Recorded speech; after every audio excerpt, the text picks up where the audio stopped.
रहस्यमयी स्टेशन, जहां ट्रेन कभी नहीं रुकती। भारत के नक्शे में कई ऐसे स्टेशन हैं जिनका नाम सिर्फ रिकॉर्ड में मिलता है, जमीन पर नहीं।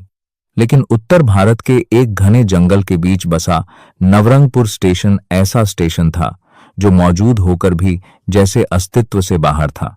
दिन में वहां से ट्रेन गुजरती थी, सीटी बजती थी, लेकिन कभी नहीं रुकती। और रात में कोई ट्रेन वहां से गुजरती ही नहीं थी। रेलवे रिकॉर्ड के अनुसार नवरंगपुर स्टेशन 1968 में बना था। प्लेटफॉर्म, टिकट, घर, पानी की टंकी, सब कुछ था। लेकिन 1975 के बाद वहां किसी कर्मचारी की पोस्टिंग नहीं हुई। फिर भी स्टेशन की लाइटें हर रात अपने आप जल उठती थीं। रवि की तैनाती। रवि, एक नया रेलवे निरीक्षक, को 2019 में आदेश मिला। नवरंगपुर स्टेशन की स्थिति की जांच करनी है। स्थानीय लोग मना कर रहे थे। एक बूढ़े ने सिर्फ इतना कहा, साहब, वहां जाना आसान है, वापस आना नहीं। रवि ने इसे अंधविश्वास समझा। शाम 6 बजे रवि स्टेशन पहुंचा। प्लेटफॉर्म पर धूल जमी थी, लेकिन पैरों के निशान ताजा थे। घड़ी लगी थी, समय दिखा रही थी ठीक 7:10। लेकिन रवि की घड़ी में 6:25 हो रहे थे। स्टेशन मास्टर के कमरे में एक पुराना रजिस्टर मिला। आखिरी एंट्री 12 जुलाई 1975, रात 7:10, train number 234 down, stop. Ravi ने सोचा, लेकिन रिकॉर्ड में तो इस ट्रेन का कोई स्टॉप नहीं। उसी पल बाहर से ट्रेन की सीटी सुनाई दी। वो ट्रेन। रवि बाहर आया। अंधेरे में एक पुरानी ट्रेन धीरे धीरे प्लेटफॉर्म पर आकर रुकी। दरवाजे खुले। अंदर लोग बैठे थे, सफेद कपड़ों में, बिना हरकत के। उनकी आंखें खाली थीं।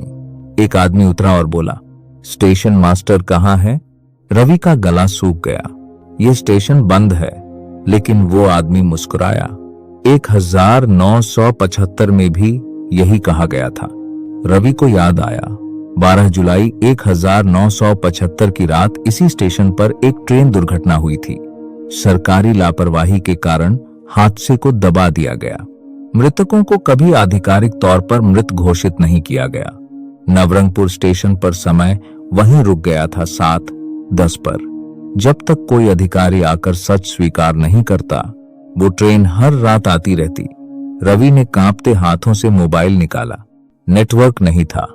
घड़ी देखी, अब उसकी घड़ी भी 7:10 दिखा रही थी। रवि ने रजिस्टर में लिखा, आज 2019 में हम मानते हैं कि 12 जुलाई 1975 को यहां हादसा हुआ।